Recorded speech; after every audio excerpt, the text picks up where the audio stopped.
हवामान खात्याचा अंदाज दुर्दैवानं खरा ठरलाय आणि सोलापूर जिल्ह्याला पुन्हा एकदा अवकाळी पावसानं झोडपून काढलंय। मध्यरात्रीच्या सुमारास आलेल्या वादळी वाऱ्याने आणि गारांच्या पावसाने शेतकऱ्यांच्या तोंडाचा घास हिरावलेला आहे। सोलापूर जिल्ह्यातील मोहोळ तालुक्यात निसर्गाचा कोप पाहायला मिळाला। मध्यरात्री गाढ झोपेत असताना अचानक आलेल्या वादळी वाऱ्यासह पावसानं अक्षरशः धुमाकूळ घातलाय। मोहोळमधील पापरी गावासह आजूबाजूच्या परिसरात गारांचा पाऊस झाला।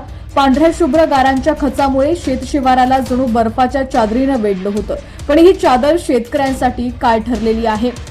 काढणीला आलेल्या द्राक्षमण्यांना तडे गेल्यानं बागायतदारांचं कोट्यावधींचं नुकसान झालंय। डाळिंब आणि केळीच्या बागा भुईसपाट झालेल्या आहेत। ज्वारी, हरभरा आणि गव्हाचं पीक अडवस झालेलं असून हाताशी आलेला घास मातीमोल झालेला आहे। वर्षभर पोटच्या पोरासारखं पीक जपलं, कर्ज काढून खत घातलं, पण या एका रात्रीच्या पावसानं सगळी राख रांगोळी केलेली आहे। आता जगायचं कसं, असा प्रश्न आता शेतकरी वर्गातून विचारला जाऊ लागलाय। सध्या शेतकरी हवालदिल झालेला असून संपूर्ण जिल्ह्यात चिंतेचे ढग दाटलेले आहेत। निसर्गानं तर साथ दिली नाहीच, पण आता सरकारने तरी मदतीचा हात द्यावा अशी आर्त हाक शेतकरी मारत आहे। प्रशासनानं तात्काळ पंचनामे सुरू करावेत, नुकसान भरपाईची प्रक्रिया विनाविलंब पूर्ण व्हावी, शेतकऱ्यांचे वीज बिल आणि कर्ज हप्त्यामध्ये सवलत मिळावी। निसर्गाच्या या लहरीपणामुळे सोलापूरचा बळीराजा पुन्हा एकदा संकटाच्या खाईत लोटला गेलाय। आता शासन यावर किती लवकर पावलं उचलतं हे पाहणं महत्त्वाचं ठरेल।